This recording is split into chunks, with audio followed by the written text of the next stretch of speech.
My name is V, your host today. Hi. So this is how it feels, huh? Fun is something that I really love to have. I went out a lot with friends, clubbing like crazy. I got drunk almost every night. This is fun. I thought I was very good, but it turned out I did not. People would perceive me as someone who's very fluent. 80% of what they talk to me, I didn't get at all. What do we do now? Do it consistently. I did so many demo episodes, over 30. What? Failed at it. I just made one and then I just threw it away. Like, no, not good enough. Got better at it and people liked it. คำนี้ดีอ่ะเฮ้ยคำนี้ดีว่ะ If it's just me, I can be okay with not being that successful. But now that I have you guys, I think it's not gonna be okay for me to just settle. I need to be successful and I have fun trying to be successful and trying to give the audience good stuff.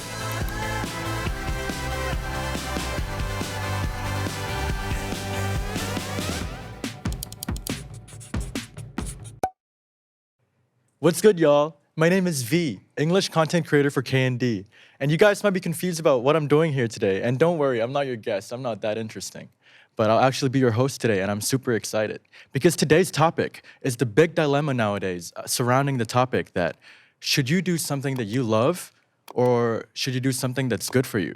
And our guest today is someone who used to be a big believer in doing something that you love, but has changed his mind later on in his life. And that guest is none other than the creator and mastermind behind our channel, K&D, P. Bickboon. Hi. So this is how it feels, huh? Wow, so how To you... be on this side of the room, I mean, yeah. Usually, you're used to being the interviewer. Yes. But today, is it your first time being the interviewee, or have you Actually, done this before? it is my first time. Well, this is weird, man. I don't know what to say, but yeah, usually I do all the asking. And this is actually the first time that I go on and a full English interview show myself. And well, it's on my own show. Yeah. But it feels great. Yeah. Okay. So about the topic today, doing what you love versus doing what you think is good for you. That's something that you've experienced before in your own life? Yeah. I think I'm not the only one who might have this kind of question in their head because of course, we have to decide at one point in our life or many points what we want to do, what we choose to do. And this always comes up, I guess, to do something that you really love to, or maybe you don't love it so much, but you happen to be good at it. And maybe you have to do it for the money, you have to do it for whatever reasons. And yeah, you always have this kind of like fight in your head. For sure. So I want to ask you, why is this topic interest you? Well, it's something that, relates to me and a lot of people, I think in my generation as well. I think it's a really big topic about, nowadays everybody's always pushing to express themselves, chase your dreams, do what you love. I myself am doing exactly that because I used to study engineering, but I'm now pursuing media. Wow. Yeah, so it's something that, I feel like you definitely have experience in, and I think you will be able to give us all super valuable lessons. So you one of those people who chose to do what you love, maybe instead of what you're really good at. Am I right to assume that? Or something that's good for me. Okay. Because maybe if I studied engineering and then chose a career in engineering, it would be more secure in a sense. And so have you tried working in an engineering field before? Not in an actual job, no, not yet. But you could tell as you were studying that this is not going to be my future. For sure. Somehow.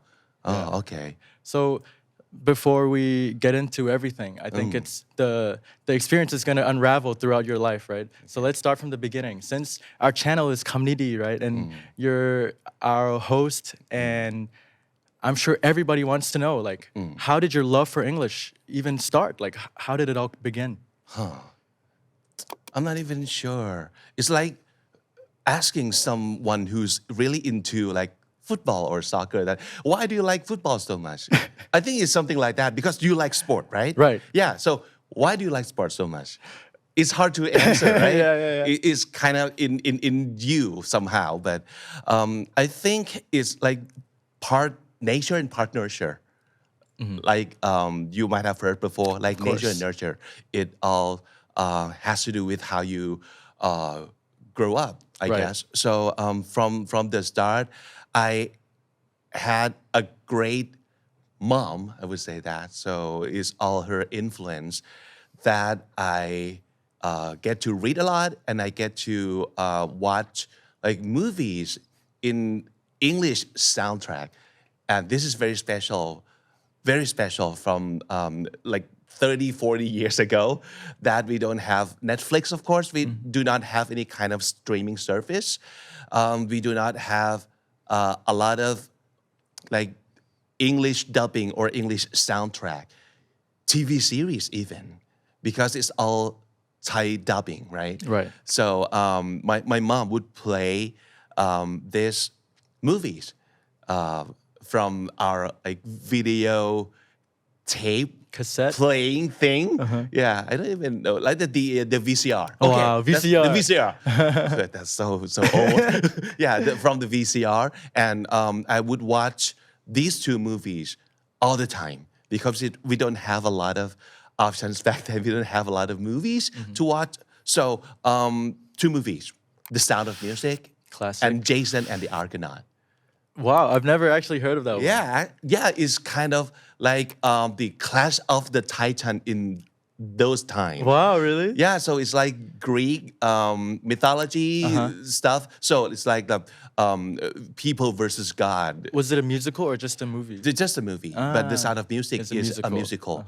Yeah, and I watched those in English soundtrack, and somehow I feel like it's, even though I did not understand any words in it, but I had a lot of fun watching it. So I think it was always in the back of my mind that I really want to understand all this, but it also amazed me at the time how I still enjoy it even though I don't understand the words.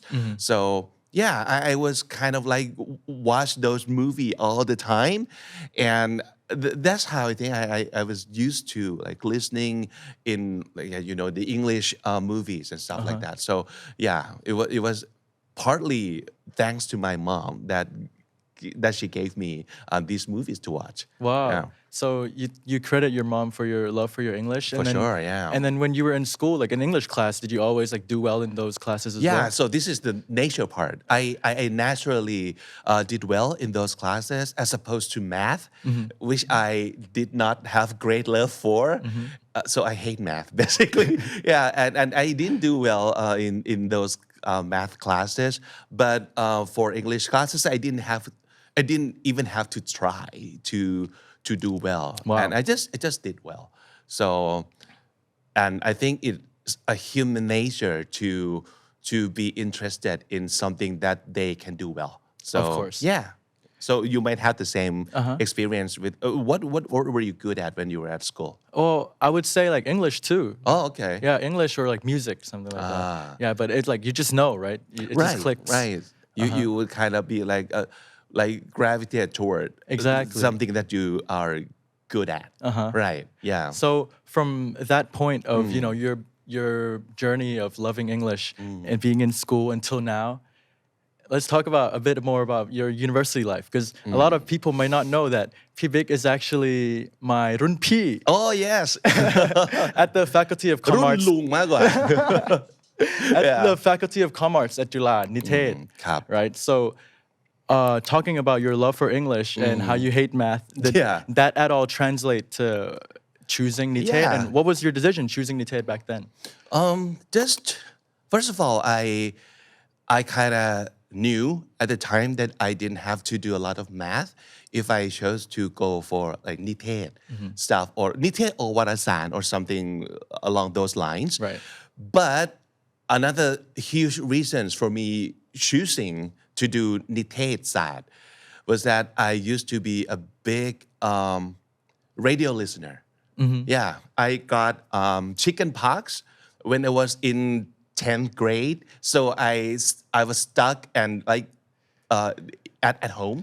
I didn't get to go to school for I think 2 weeks, and that was the longest time. Damn. I was stuck at home and didn't have anything to do. So I was listening to radio almost all the time. So that was the first time, I guess, that I kind of knew that, oh, okay, radio is very attractive in a way. You didn't even have to see a person's face, just hearing their voice. But somehow you kind of form this kind of connection with them. Right. So it kind of amazed me in a way that, wow, they had such a great job. And from my understanding, they didn't even have to do like math or any like study a lot to be a DJ. So that was how naive I was. Or like back homework, then. right? Yeah. So I was like, it might be very interesting to pursue a career in radio. But could I do that? So yeah, I was like, I was gonna look into it. And yeah, from my research, I came up with นิเทศ and วารสาร and some other faculties or from departments from several universities to choose from. So yeah, that was when I kind of had my mind set on being a นิเทศ student. Yeah. Wow. So, a lot of people might not know, but Pibik eventually did achieve his dream job of becoming a DJ. Yeah, so it was my dream job at the time. Yeah. So let me ask you, do you feel like what you studied at Nitet at the time ended up being, helpful in your actual career being a DJ? Yeah, at least it got to kind of dip my toe into the water to test the temperature that, okay, this is how it feels like. This is how people actually work with radio, with like using their voice to create a content. We didn't even have the word content back then. So, but this is the content, right? The audio content. And I also got to see what's happening behind the scene, the editing part, the going out and, interviewing people part. And I loved all of them, everything about it. As opposed to in the fourth year, where I got to do the TV production. So that's where I saw a huge difference between audio and video, so to speak. So video would involve a lot of people. Right. And a lot of waiting around. Like you could spend the whole day on the set. Yeah. And from my perspective at the time, achieving so little. For sure. As opposed to, being a DJ or working with radio. You can just basically taking care of yourself, maybe one or two assistants, and then you can put together a show. Right. Stuff like that. So, and there was a lot less task involved. Yeah. So that was when I saw pretty clearly at the time that, okay, I'll do radio, but not TV. Wow. But you actually wanted to be a DJ since before you joined university? Right. Since in high school? It just confirmed my my belief and my passion. Right. We didn't have the word passion back then also. Wow. Yeah, but yeah, it was very close to the word passion by definition. You felt at like the it was time. your calling in a way? I didn't even know. Yeah, I didn't recall that feeling? that kind of feelings that, this is my calling in life. But it's more like, okay, there's very few things that I can do, and this is one of them. Yeah, because of course I cannot choose to be a doctor or an engineer or a pilot. I used to really want to be a pilot though. Really? Yeah, but back then I was short-sighted, right? I'm nearsighted. So back then it was like a huge no-no for someone to Be a pilot? become a pilot. So you cannot have like nearsighted at all. You have to have like 20/20 vision. Right. Yeah, so it was like, okay, that went out the window already. So yeah, like I said, very few things I could do as an option, like career option. Right. Yeah, but I feel like this is a safe choice for me. I feel that. Like, I'm super colorblind. I'm pretty sure I can't be a doctor or like a pilot. Are right? you colorblind? Yeah. Whoa, Okay, this is something I did not know about So you. I think that limits some occupations for me too. Yeah, But right. for sure. So let's talk about something you did before you get into your DJ career. Is you actually went to study abroad in America, right? Oh yeah. Okay, so can you tell us a bit about like what were you doing there? How long were you there? And like how was life like for you? It wasn't intentional at that time. So Really? it was like because my brother, my sister, they all went abroad and stayed in the U.S. For school and then later on for work as well. But at the time, I was like, I think I was attached to the easy lifestyle, the easy way of life, and friends. Yeah. And I was like, okay, this is very comfy for me. I didn't have to like struggle. Like in Thailand at the moment? Yeah. So I was, so to speak, stuck in my own comfort zone. Right. Yeah. As like a lot of people might do as well. Yeah. And I didn't feel any need to do anything different. I just wanted to go along with life. Oh, really? Yeah, I did want an easy life. You didn't feel like you needed a change in scenery or anything like that? No, not really. You were I didn't- comfy? Yeah, it didn't even want to get rich or super successful. Back then, I was totally a slacker, I think. Yeah. And I was like, okay, just take it easy. Yeah. And not very ambitious. Yeah. And I did get a job in radio almost right after I graduated. And I did that for a whole year. And it didn't turn out to be what I had expected at all. Oh, Yeah. It sucked, actually. straight up. It The sucked. first time around. Yeah. I did have fun at the very beginning, and then it got like worse somehow. And it's the difference between your dream and the real world. I think the job actually didn't suck, but I suck at doing my job. Oh, they give you like the DJ job right away? Yes. Wow. Not really. I did work as like the production team เป็น creative อยู่สักพักหนึ่ง and at the time they let me do like Saturday Sunday show stuff like that, so I was kind of like learning as I go. Yeah. And at the time I got like the full-time gig as weekdays show, so Wow. like 5 days a week now, and I still needed to do some like creative job on the side for other people too. It was fun at first, and then reality hit. Like I need to do something that I wasn't happy to, but it was a requirement of the job. Let's just say that. Okay. So I was kind of like forced to like play the music that I didn't want to. Oh, that Stuff kind like of that. stuff? So back then it was like a thing.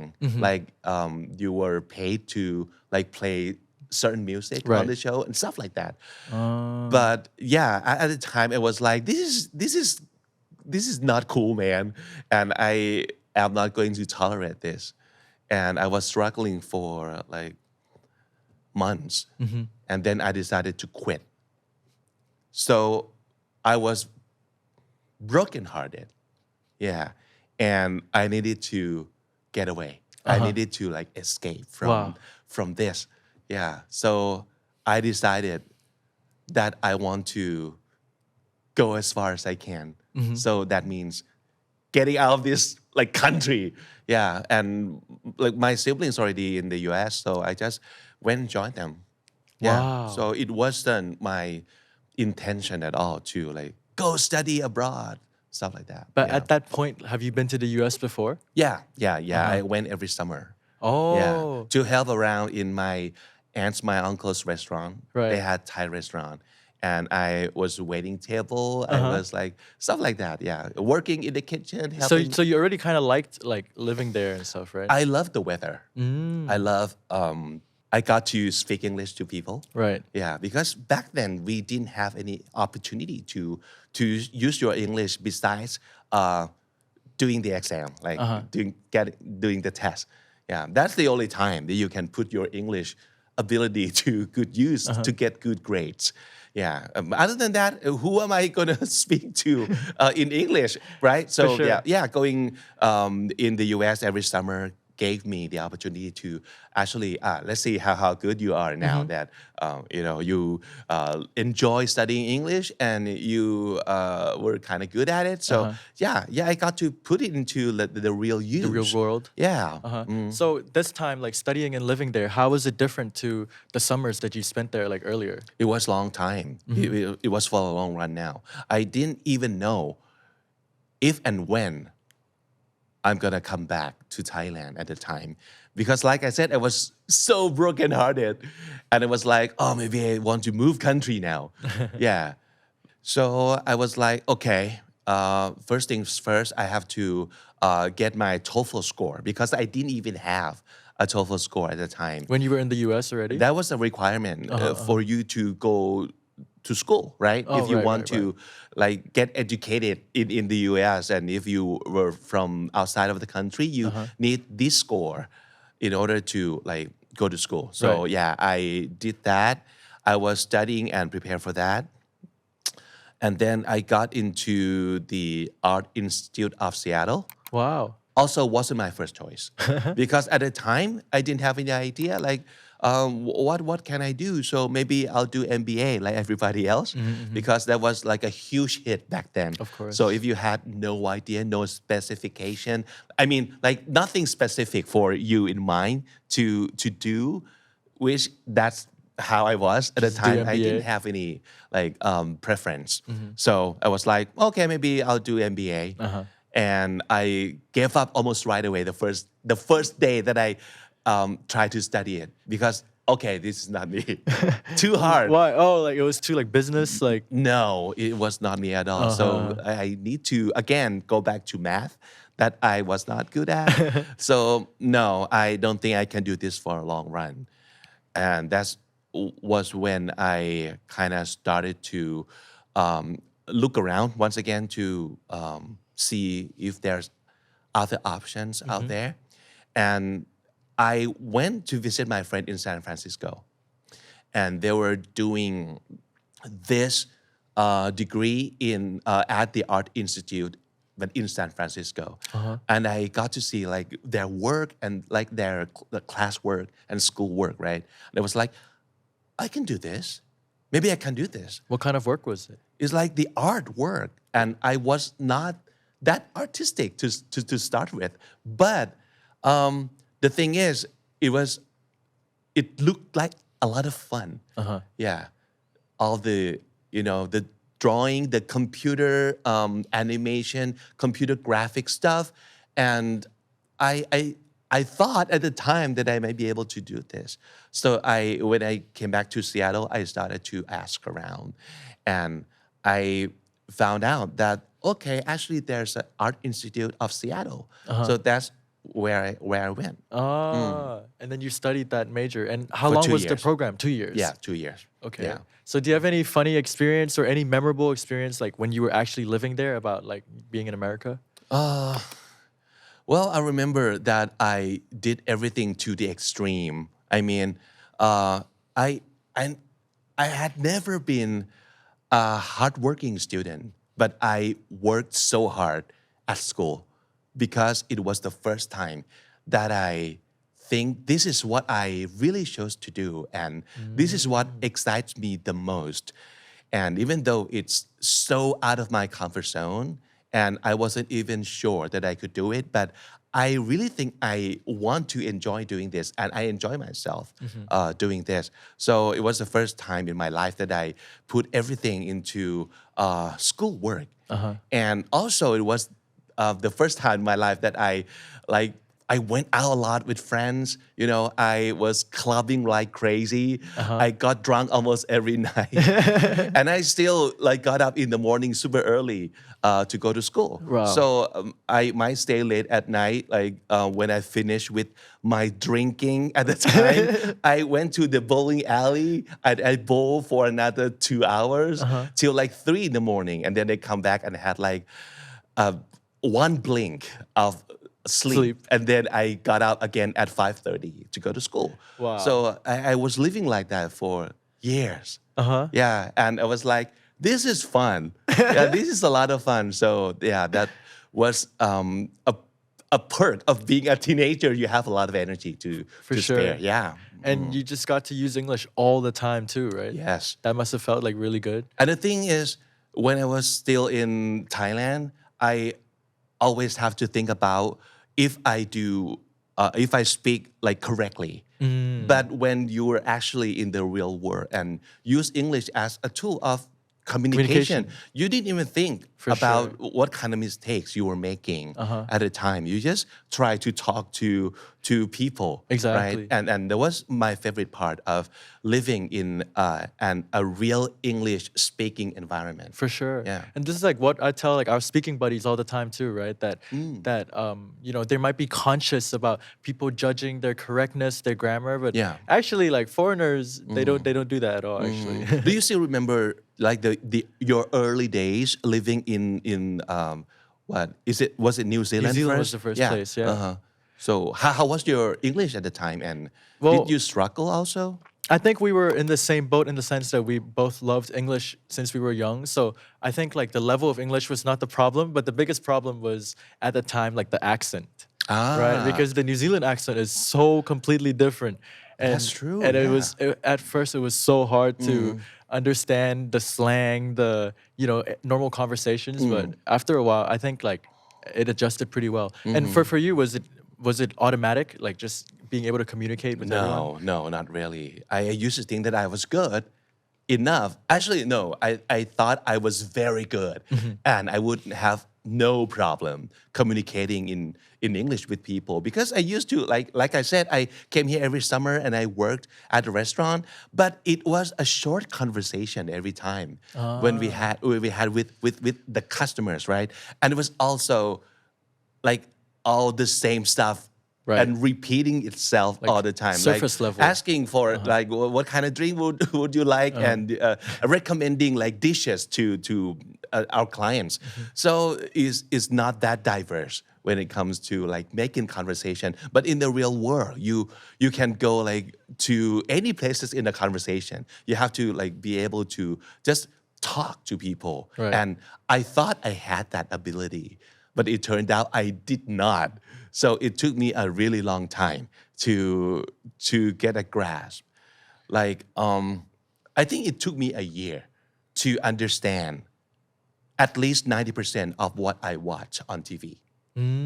So it was that long for me, and I kind of had, I think, a right pronunciation at the time. Like you had good accent? Even though I was not fluent yet. So people would perceive me as someone who's very fluent. So they wouldn't slow down for me. They would think of me as like a native. But no, like 80% of what they talked to me, I didn't get at all. And I was like, what do we do now? So sometimes I think people might think that I'm weird, or like, so this guy doesn't want to talk to me because he had like no response at all. But at the moment, I was like blank in my head. Yeah. So it was a huge struggle. And that's actually like a trending meme nowadays. Likeอะไรนะภาษาไม่ได้สำเนียงมาก่อน you know what I mean? And then แต่มันคือปัญหาจริงๆนะสำหรับหลายคนใช่ So if you had a good accent, but you haven't spent enough time in the real world. So yeah, that could be a problem at first, at least. Yeah. So after your time in the U.S. and then what about your career path next? Like, what did you decide to do when you came back? Oh yeah, that's a tricky one because I thought, okay, since I was enjoying this so much, because my major was computer animation and multimedia, so I got to do like advanced stuff at the time in the art world. So I was like old school sketching, like doing like perspective drawing and stuff like that. Even although I did have to take all those classes as the foundation, right? So even though you didn't have if you had like zero background, in art, you can still join the art institute because they would give you all these basic classes. I see. So it might be your first time like painting and drawing and do the drawing naked people and stuff like that. And so, did you enjoy it? Oh yeah, yes, big time. Anything that doesn't require me to read lots of textbook or Right. do math, I'm fine with. So yeah, I was having a blast at the time, and I was like, maybe I'm gonna become an artist. Wow. Yeah, but again, reality hit. I was not that good to the level of like being a professional. Yeah, But you were feeling like this at the time? yeah, yeah. Super naive. Yeah, but I don't know. It was okay to feel that way. For sure. Even though it was so stupid looking back, I think. and I think everybody needs that. Like to have a silly dream that maybe I can become this. But it doesn't hurt, right? To have a dream.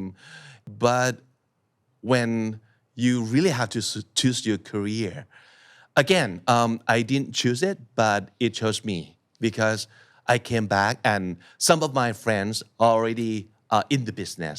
So พี่อ้อยนภาพรพี่ไก่สมพล those guys, they were already famous when they got back from the US. They were my close friends. Wow. And all of us kind of had the same dream that we want to be in radio business. We want to be a DJ. And they were already ahead of me. And they were kind of like, come join us. And I was like, really? I can do that still? Because it was like 3 years have passed. Right. So I didn't even have confidence that I still had it in me to be A DJ? A DJ. Yeah. So I kind of went and have a talk with Pichot and like people from A-Time Media at the time. Wow.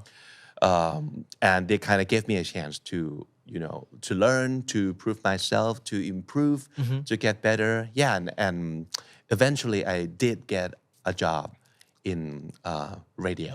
So the second time around being a DJ versus the first time that you said actually like kind of like broke your dreams a little bit. Yeah. Like, was it better this time? I think a lot better, a lot better. And I don't think it's because the job changes, but maybe I change. Oh, Yeah, your so own perspective? I grew up, my own perspective and the way I look and understand the world. I think it was better. Yeah, so I got mature somehow, and I kind of got that. Okay, you cannot always do something that you want, but you have to be yourself, but professional at the same time. Yeah. So did you feel like you were forcing yourself doing radio? Yes and no. Or was it something you love? Is it both It's at the something same that I time? love. Yeah, but there's a part of the job that I of course need to force myself to do in order to get better, or in order to at least see if I can be good at this or not. Yeah, That would be such as like doing interview, or because okay, the basic job of the radio DJ is like you like turn on the mic and you talk, and you introduce the song, and then you play the song, and then you turn off your mic. Basically, like and that like and Over and over. Right? But sometimes some of them get to like do the interview. For example, like the artists, the singers, actors, they just come to the station and promote their work. Right. Maybe you can like ask them, like do interview like this. Yeah. And I wasn't sure that I could do, but like little by little, I kind of they given me a chance to like do. And I was like, oh, okay. I was not very good at it, but I could be better if I keep doing this.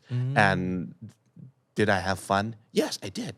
Okay, so maybe I'll explore more about this, or being an MC for like the live event and Right. stuff like that. So it was not like technically in the job description of a radio DJ, but it was something that everybody does in like all the DJs in the industry.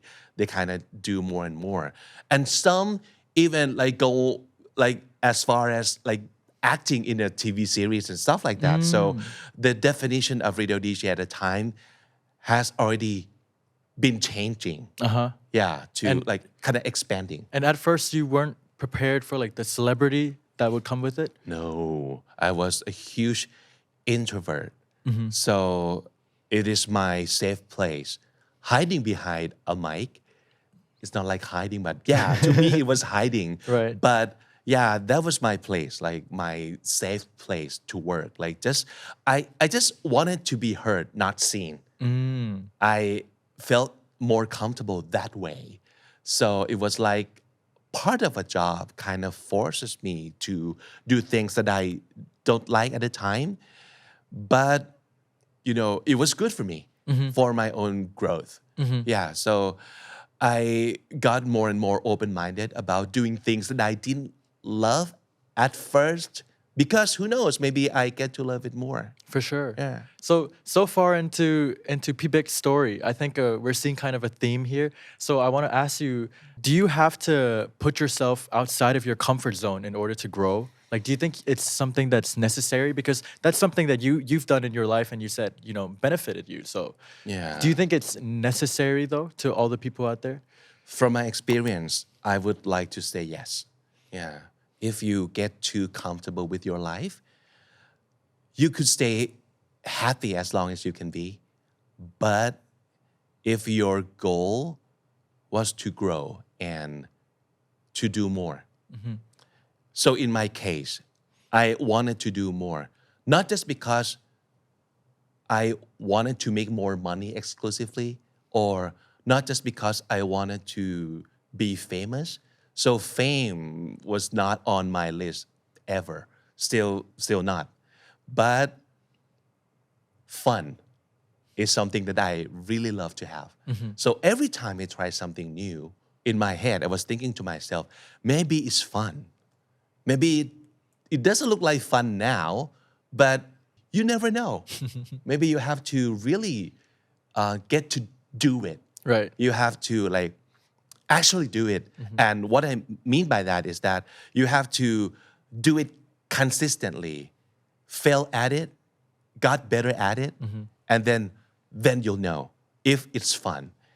And actually, I learned from experience also that the journey could be fun in itself.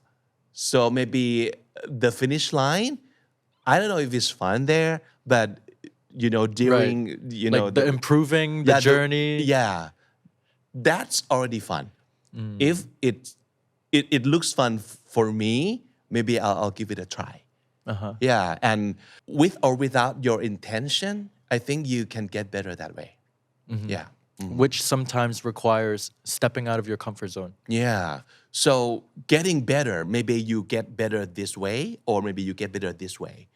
What I mean is that maybe you get to find something else along the journey that you can maybe you can pivot here, and then you can just do something different. But if you didn't start from the very beginning, you didn't even have that pivot point. You know what I mean? Yeah, for so going on a journey, especially like that kind of journey that you cannot predict, that I don't know what's going to happen to me, but it might be fun. So yeah, to me, fun is a really huge word.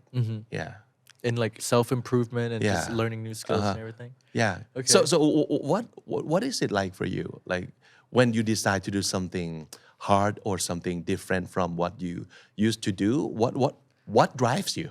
Yeah, I think I totally relate to that. Like the concept of fun in the sense that like it's challenging to me, but it's challenging to me in the way that I want to be challenged. You know, not like a really tough math question. Of course that's challenging to me, but it doesn't intrigue me or like, you know, drive me. But if like you give me a task to produce something that I'm passionate about, of course I relate to you in that sense that, yeah. But sometimes, I have to ask myself, like, is that like enough, to drive me to do something? But I think for sure, like you said, the process and just falling in love with the process can definitely help. Yeah, I think this could be a two-edged sword when people tell you to do what you love and like period. Because I don't think that's not everything to it. No, the sentence is not enough. No, it Right. doesn't end there.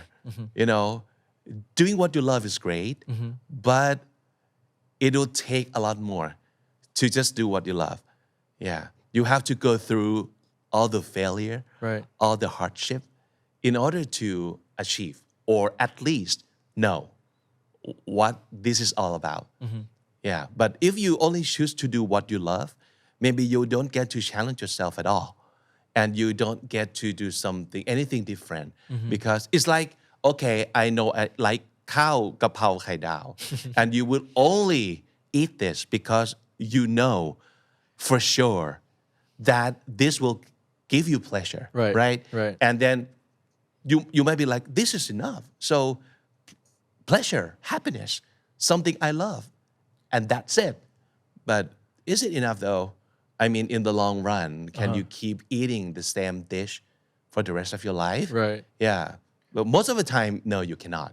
So yeah, it's important to do something you love and also challenge yourself. Yeah, you don't like being like complacent, right? You don't like feeling complacent. That's a good word, complacent. So what it means, complacent? Complacent means like just being happy with your current situation, Yeah. right? And you think this is enough, right? Right. Yeah. But it's always important to push yourself. So I think so. Speaking of doing something different, your job after your career as a DJ was actually in the publishing company, right? In the book sector. So can you tell us a little bit about a book? And on paper, it seems so different, right? Being a DJ and then being like an editor-in-chief. So what was the transition like? And why did you decide to go from DJing to publishing books? Also, it wasn't my choice to get out of the radio business. But I had to admit that after 5 or 6 years, things started to plateau for me. I think radio business at the time was on the rise and that there's a lot going on. There's a lot of changes and the business was doing so well for radio, but not for me because I kind of hit the wall in terms of I didn't know how to get better than this. I didn't know how I can still have fun with my everyday work as a DJ. So I started to, slow down, kind of stop having fun, and I think it showed. In the sense that it felt like repetitive, like monotonous? Repetitive, monotonous, yes, but the job required a lot more. Like you need to be famous or popular in order to approachable, succeed. Stuff like that. Yeah, and I couldn't do that. It wasn't in my nature to be popular, to be famous. And at the time for me, it seemed like this is something you cannot achieve. And like I said, I was like hitting the wall, so dead end in front of me. And like I said, I think when we kind of lost your fire like in doing your work, it showed. It showed. I think people can tell. On the year 10th of my radio career, I was let go. And there's no question about it. I didn't even ask why because I knew this day was coming. And I was like, it was such a relief. Oh, really? Instead of being sad about it, you actually felt relieved? Sad, I still felt sad, but I was sad with myself. Like, how could I let it go on this long without doing anything? But again, it was in my nature to just, at the time, like, let things happen to me. I didn't make a call. I didn't make decision. I just let things happen to me, and that's something I regret.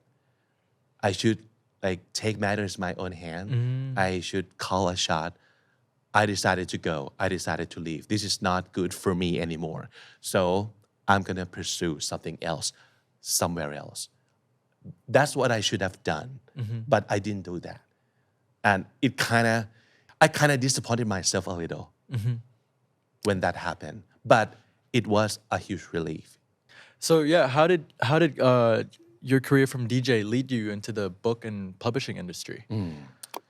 So writing was my dream also I would say yeah besides DJing I had a lot of fun writing whatever I didn't write for career I just wrote for pleasure so I might like wrote short stories and I didn't even show it to anybody but I think writing kind of soothes me somehow And you love to read? yeah I love to read so of course when you read a lot you at one point you might wonder can I do this maybe I can be a writer like if you enjoy like if you're a foodie Right. maybe one day you were like oh maybe I can open up a restaurant maybe I can cook and stuff like that so it's the same thing right so yeah I kind of I had this passion for reading and writing so after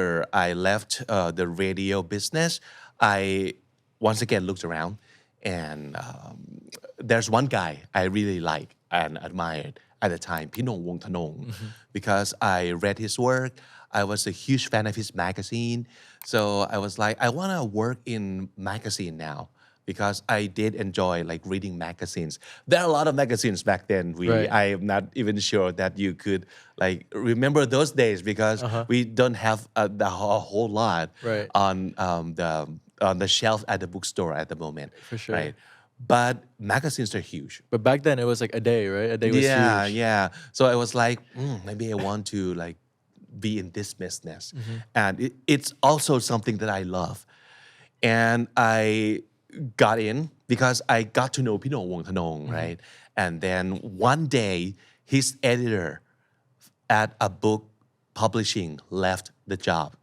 so she just resigned for a very good reason because he wanted to explore something else Right. and then พี่หน่ง just asked me right out do you want to work for me and do you want to be an editor and I said yes right away as well Wow. yeah. Did you feel like you were qualified because of your No, no, I don't even think about qualification or being qualified at the time. Just Pinong's asking me is enough. And I was like, okay, I'm ready to learn and I'm willing to make it happen, no matter how hard it is. Because this is the second shot that I got out of life. I was almost 37 at the time. And I was like, okay, this could be the last thing that I get to do in life. Because from my own perspective at the time, 37 is not young at all. And to start something new, like start over at 37, is something that at the time I thought I really need to get this right.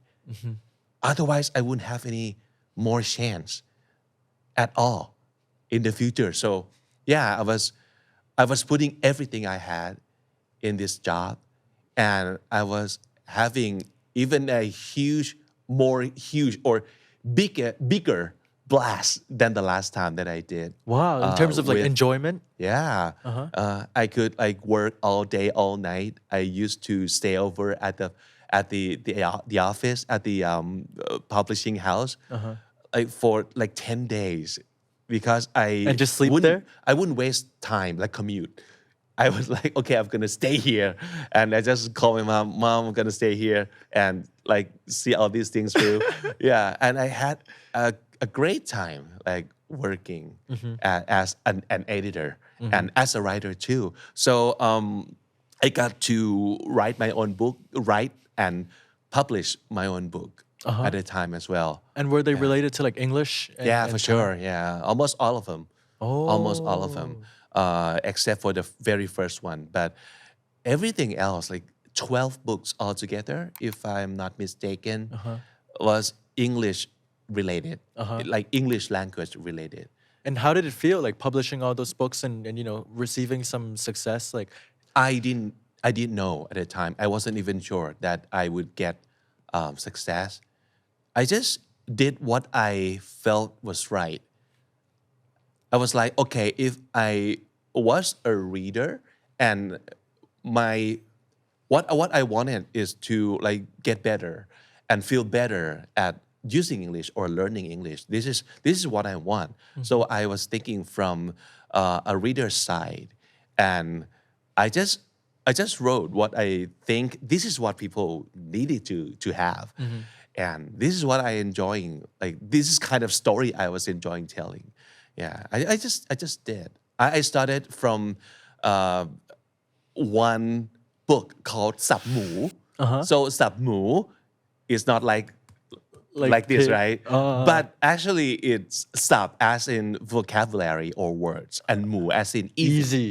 Yeah, so everybody's doing like book about like difficult words, fancy words that you can use in your exam, in your job interview. But you went the other way. Yeah, I was thinking different. I was like, okay, maybe you can use fancy words from time to times, but you get to use easy words every day. Right. And the easiest way that you can communicate and understand each other is to use the easiest word, right? You wouldn't want to waste time using fancy words, and I'm not even sure if you can understand what I'm saying, but yeah, using the most simple words I think is very crucial. For sure. In communication. So yeah, I was writing about that, and it turned out to be something that people loved. Yeah, to my surprise. Yeah. So did you actually enjoy like writing your own book Yeah. more than being like the editor-in-chief, or did you enjoy both of them? It's hard to tell. Yeah, I did enjoy both because both job required different things, but you can do it at the same time. Yeah, so I love both. Okay. So actually, one of the books that you published has a name that we all might be familiar with. Would you like to talk about that name? Yeah, it was comedy. Yeah, because I just took it from the voice in my head. Every time I came across cool words. So comedy, that's a good word. I really need to memorize this word, and I want to make sure I'll get to use this word in my conversation, something like that. So this is a good word. It's something that I said to myself almost all the time. So comedy. Hey, comedy wa. Comedy wa. I can even comment on something that you like say to me, right? Comedy. Hey, comedy. Exactly. So yeah, I love the word, and I love like the message of it too. Yeah. And beyond that, I happen to know the lore specifically for Pibik. So Pibik, you said yourself that you have your own community, right? So would you like to talk about that a little bit? About what was the word that made you go, oh, community? Well, I did mention before that I am an introvert, but at the time we didn't have this word. People wasn't aware of introversion or being an introvert. So I didn't know this is just a personality. I thought I had a problem fitting in to the society, or like getting along with people, or well, you're supposed to love going to parties, right? You're supposed to get excited every time someone asks you out for, fun activities. You're supposed to be happy every time you're surrounded by friends or people or opportunities or stuff like that, like parties. But I hated all of those. And I thought maybe I need to talk to a shrink or something. You thought like something was wrong with you? Big time. And I was like, should I be worried about this? It came to a point where I get like stressed every time a phone rang. And I learned later on in life that this is very typical of an introverted person. Right. Like they don't enjoy talking on the phone. They don't enjoy that someone called them on the phone. Right. Yeah, and I didn't know all those at the time. And I was thinking, okay, I had problems. So how did you actually come across the word? Was it I didn't even remember. But once I learned about the word, maybe I read it from somewhere. Yeah, and I was like, man, this is me. Like mind blown? Yeah, mind blown, big time. And it was like, finally, I know what I am. not finally I know what's wrong with me but finally I know what I am what I am has a name and you take huge comfort to know that you can be described or defined Right. this is not something that is problematic For sure. but it's just a part of your personality and to me that's the คำนี้ดีคำนี้ดีมากเพราะว่ามันปลดล็อก it kind of like gave me a huge relief Right. like okay now I know For sure. I think human nature, like we all find comfort in like labeling ourselves or like trying to understand ourselves, right? I think that's why like nowadays like the MBTI is so popular. Like something like that, right? Yeah, even though a lot of people might say like don't label people, but there's a time Like a when comfort. you need to be Right. labeled, especially if you are the one who puts that label on yourself at least. And you might not have only one label. You can have like many labels right. on you. But as long as you are the one who get to like consider the label, like maybe write it yourself and Right. put it on yourself, and you are free to take it off anytime. Yeah. So labeling in that sense, I think it could be very healthy. Right. I think it just gives us a sense of comfort, like trying to understand ourselves, right? Yeah. Something like that. Have you had that like you don't know what's wrong with you or if it's okay to be this way? Of course, I think growing up, definitely, not necessarily in like the extrovert introvert way, but in a lot of ways for sure. Yeah. Sometimes you just figure out that there's so many people out there. Like, of course, there's other people that are like this too. Yeah. right? And you find comfort in that for sure. Yeah. So, connecting from your job at a book to community. Because of the word introvert, and that was your community, tell us about what was the inspiration at the time about how did you pitch to the people at the Standard about wanting to start this channel and like back then we all know like back then when community first started podcasts weren't really a thing in Thailand. No. Right. So how did community come across and like you did it because you wanted to give other people their own communities as well, right? So yeah. So one thing about podcasts at the moment was like it is new. So newness is always a plus for a lot of industry or business. At least there are a lot of people out there who just want to try things or buy stuff just because it's new. And we want to use it because it's new. So for the perspective of content creators and also from the perspective of the clients, who have money and want to spend to gain more profit, they always look for new things that they can use. So at the moment, podcast is new. And what year are we talking here? Like 2015, 16? no, I was just talking about like maybe 7 years ago. Oh. In Thailand. Okay, It's so like still new. 2016. Yeah, because actually in let's say in the United States, podcast has been around for like over 20 years Right, already. yeah, it's been around. But it never came to Thailand. I wasn't sure why at the moment. And I was just thinking, but this is something that we can use as a content creator to give people different taste of content and give them different way of consume content. So instead of reading the text-based content or watching videos, you can just listen and it serves a lot of purposes. Like you can do it while you were waiting for friends. Right. You can do it while you're on a flight Right. from Bangkok to LA or something like that. You can kill time with it. You can work out with it. Yeah, you didn't even have to have your full attention. Right. To as opposed to like watching videos, right? Or like you reading. cannot just go jog in a park and then watch a video while jogging. You cannot do that. And the Standard in the beginning, actually, you guys were more like familiar and comfortable with like writing media, right? Yeah, text-based because we all came from print business. Yeah, so most of our content was like text-based. Damn. And we started exploring videos because we all knew at the time that video is huge and it was the future. And I think it still rings true today too. For sure. Like video is just still a future, but long form, short form, that's something new too for this era, right? But at the time, we was like, let's try to give our audience something different.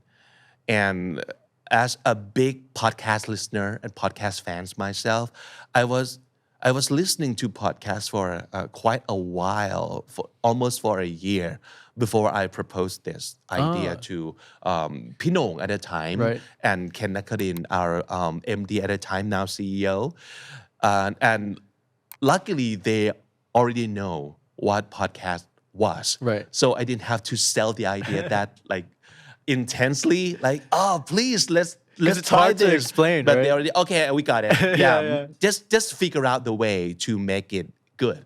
It's hard to tell someone that has no idea what a podcast is, like what it is, right? Yeah, it's a huge friction at the time to educate the audience and also educate the market. Yeah, like tell our clients what podcasts can do for them, and the same thing to our listeners. Yeah. But because the fact you said it's like not very human resource consuming, right? That's why Yeah. you said you got the green light like pretty easily. Because it took a lot less money to put together a podcast, so to speak, as opposed to video or, if we want enough content for people to read, maybe you would have to hire a lot of people, a lot of freelancers, a lot of like columnists, right? It would take a lot of money. And video, you need money for like all the instruments, all the the camera, the and also lighting and editing and a lot, a whole 9 yards. And the idea of doing videos always scares me still. I was talking about how I knew that I'm an audio person, not a video person from my university days. Like an audio learner. Yeah. So I was like, oh, okay, I would never choose to do videos because it would be too complicated and too time consuming from my perspective, right? But the first time podcast went big, from what I can remember, was when people discovered it on YouTube.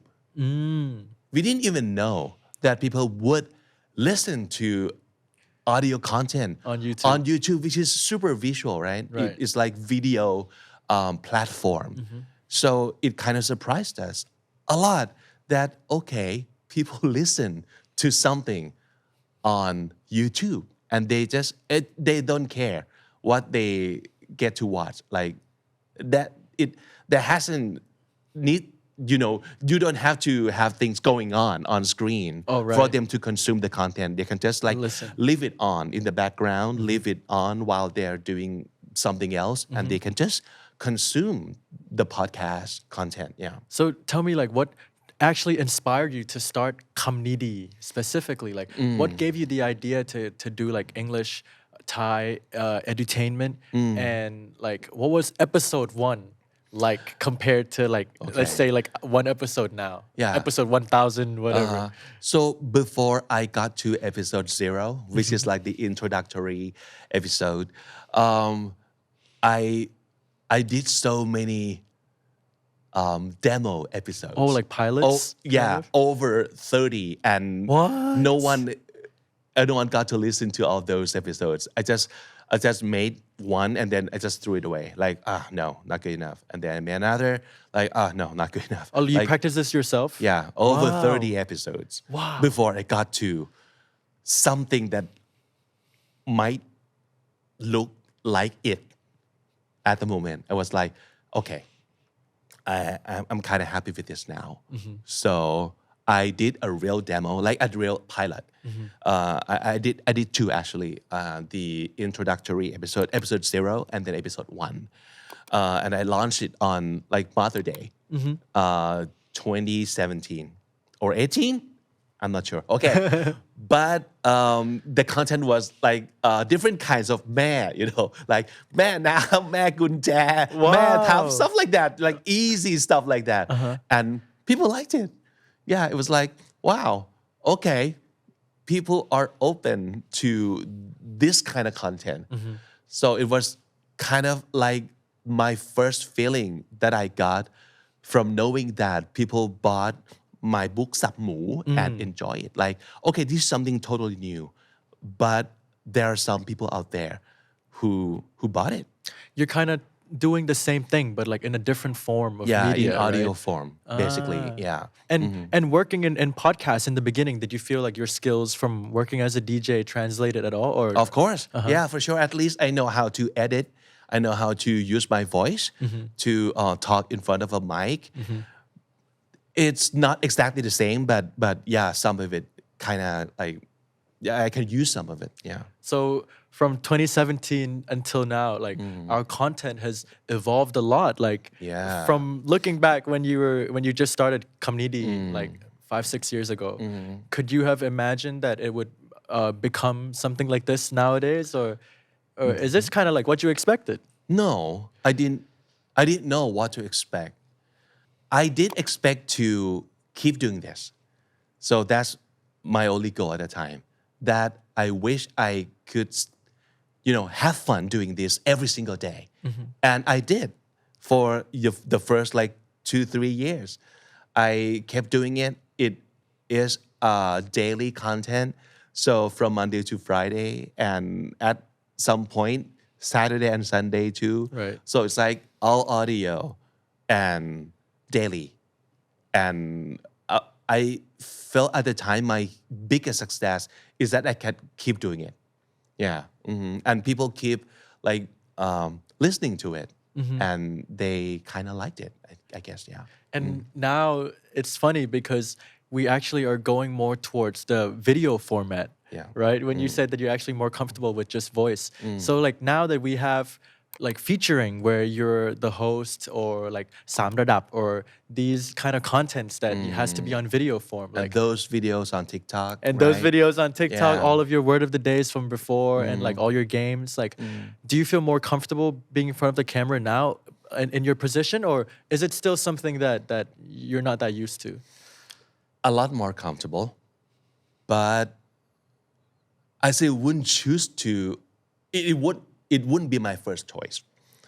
If I can choose, I would still only do audio. Yeah, but I know why we're doing this. So it was like I needed to force myself to do something that I hate until I start loving it. so going back to what we were talking about right Yeah. So this is something that I talked with Bickboon before, that you cannot just do what you love all the time. But if you want to get better, if you want to go places, if you want to improve and go forward, especially if you're in a team, that means it's not just yourself anymore, but you do have to think about people who are working with you and also your brand. So that's huge. We have the brand committee. We have the brand The Standard, which is, great brands. So we need to think about how and where we are taking those brands with us and to, the goal that we want. Of course, I cannot just pick to do whatever is good for me or whatever I love only, but what is good for the brand, what is good for you and for the rest of the team. right Yeah, so that's how I kind of make peace with the idea that I need to be in front of cameras like this. Do I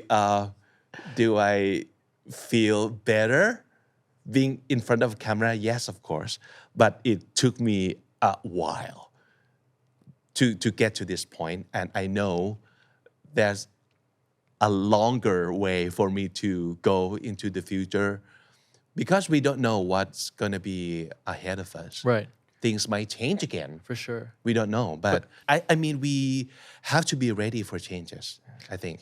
But like being in front of the camera is something that you feel like you had to force yourself to do, but you believe like in the end it did benefit you And the team and the brand. team. Right. Yeah. So if we kind of have these elements in your head that you're not just doing this for yourself, I think you can at least open up your mind to trying out stuff that might be great for you. Right. Yeah. So let's talk about the team and our everyday life. Like, because you're our boss now and, you're very experienced and a lot of people know about Kamnidi that we have a constant like rotation of interns and young people actually. So how do you feel? A lot of interns stay. Yeah.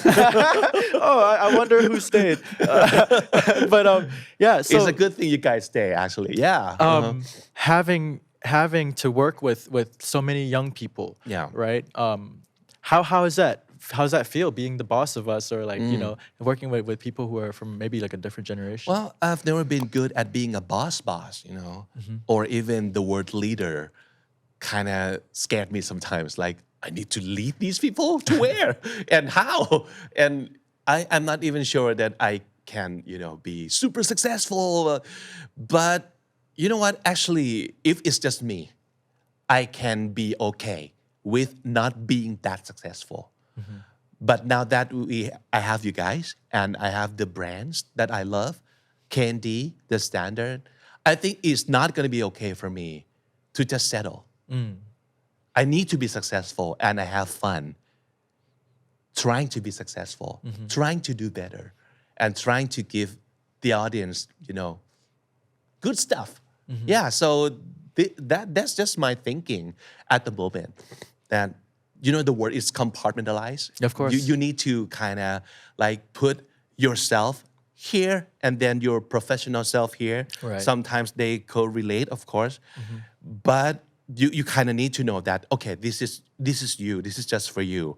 Outside of work, you can do whatever you want. You can be whoever you want. But your professional self has a purpose. Right. And you need to perform as a professional. So as long as you know the relationship between you and your professional self, I think you'll be fine. Yeah. At least you can feel like being yourself and I'm not deceiving anybody right now. Right. I'm still me. Even in front of a camera, this is not my like natural place to be, but I chose to be here. Because I know what I'm doing, I think. Wow. Yeah. And I think this applies to so many people in like different industries too. Absolutely. Yeah. Yeah, that really relates to like the topic of today. Like you said, now that you think outside of just yourself, but like of the team and of the brand, that actually motivates you to push yourself outside of your comfort zone, right? Yeah, so if you can compartmentalize those parts about yourself, like it could end up being good. And sometimes you don't always have to do something that you love, right? Yeah. You don't always. But at the end, I think being with people you love in the environment that you love and choose, and doing what you love in general, Right. Is always a great thing. Yeah. Okay. So when it comes to you personally, like what do you see in the future and what do you plan on, where do you plan on taking Kamnidi to? And do you see like a vision or anything about our channel that you still want to do in the future? I think exploring is one thing that I want to keep doing because it's fun. Yeah, it comes back to the word fun. And For sure. This is big for me. And I think that's the definition of the vibe of our team too. If it's not fun, why waste time doing it, right? Right. And I think I really want the team to have fun exploring and trying to do things that is new and could potentially be a great tool or great content for our audience and our clients and for all of us as someone who would constantly want to improve. Right. So for the past year, only 1 year, we have tried so many stuff that we had before, like TikTok. It's super new. Like a year ago, it's super new, and we had no idea whatsoever how to go about like making TikTok videos. Right. But we kind of just do it, man. Just do it. Even though it's not good, but at least it's something. At least it's a start. You're a big believer in that. Like just yeah. do it. Just to know like what it is. Give it a try. At Right. least. Give it a try. Yeah. At least you know if you like it at least you know, maybe not just one time, but for like a week or a month, then you'll know if you want to keep doing it. Or, okay, I know this is not working, but this is working so well. People love it so much. Maybe we do this, but not that anymore. Yeah, I love this. Love, discovering stuff or discovering the way to do stuff that we didn't know. I think it's a lot of fun. It is the kind of challenge that I think we should keep having as an experience. For sure. Yeah. And I think there's like a super cool ultimate goal that you told me before about like what you want to see in your lifetime, right? Yeah. Before I die, basically. Maybe I want Candy and the Standard to be part of driving Thai society into the bilingual community. That means whenever people start talking in English, you wouldn't like turn heads and people would look at it like we have like three heads. Like, why you have to talk in English? And that is not going to be an overnight thing for sure. It would involve a lot of things. Okay, I know that it could be weird if Thai people started talking to each other in English in a context or in the circumstance as it is. But if things change, like if there are more shows like us, right.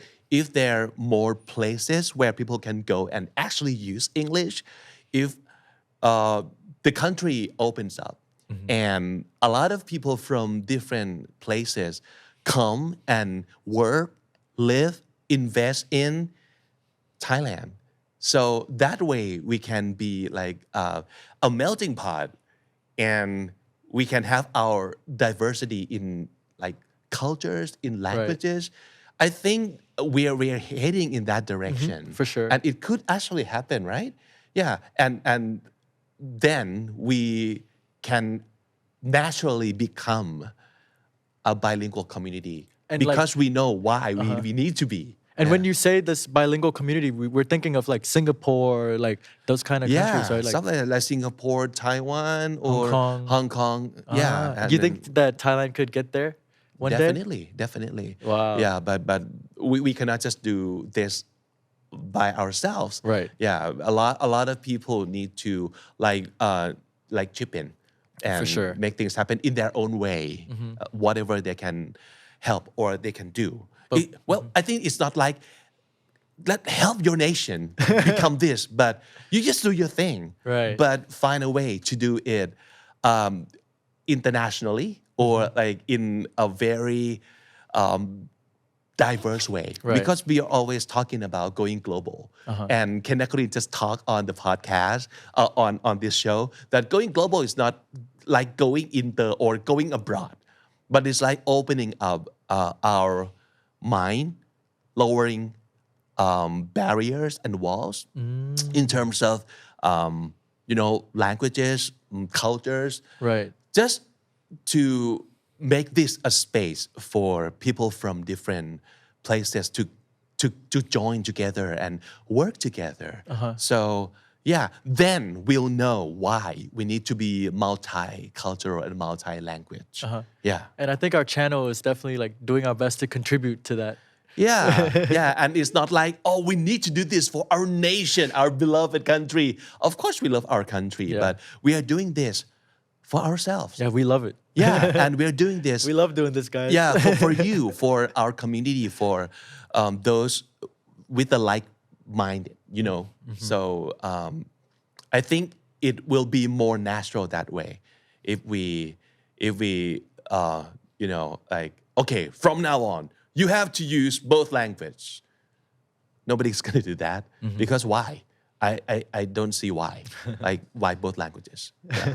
But if the community or the country is heading that way and we open up and we realize that there are a lot of opportunities out there that we can just grab, right? Then I think we can actually be, the multicultural, multilingual community. For sure. All right, guys. So with the topic today about doing what you love versus doing what you think is good for you. I thank you so much, Vivek, for sharing your experiences with us. Thank you for having me on this chair. I myself, and I'm sure all of us have learned so many valuable lessons from your experiences.